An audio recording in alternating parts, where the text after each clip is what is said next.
ایک بخیل، ایک دولت مند ویسا ہی بخیل تھا جیسا حاتم طائی سخی تھا۔ روپیہ پیسہ کی تو اس کے پاس کمی نہ تھی، مگر بخل کی وجہ سے وہ جان دے دیتا، کسی کو روٹی نہ دیتا نہ پانی دیتا۔ اتفاق سے اس بخیل کو دریائے مغرب سے مصر کا سفر کرنا پڑا۔ دوران سفر میں پانی اور ہوا کے طوفان کا ایسا زور ہوا کہ جہاز بمور میں جا پڑا۔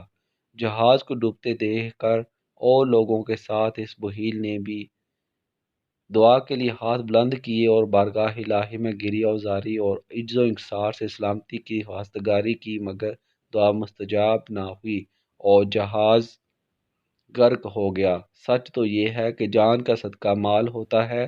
اس شخص کا گریہ و بکا محض عبث ہے، جو خدا سے مانگتا ہے مگر خدا کی راہ میں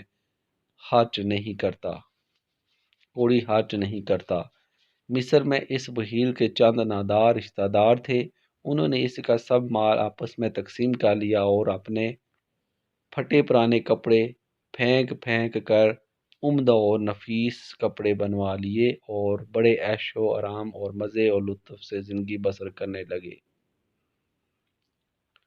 سعدی نے اس دوران میں ان میں ایک کو دیکھا کہ ایک تیز رفتار گھوڑے پر سوار جا رہا ہے اور اس کے پیچھے پیچھے ایک غلام دوڑ رہا ہے۔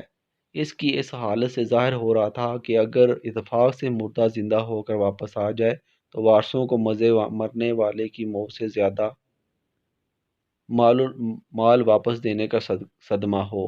چونکہ سعدی کا وہ شناسہ تھا، اس لیے انہوں نے اس سے کہا کہ اچھا ہوا کہ وہ بدبخت منحوس مر گیا، اب تم مزے اڑاؤ اور خوب کھاؤ کھلاؤ۔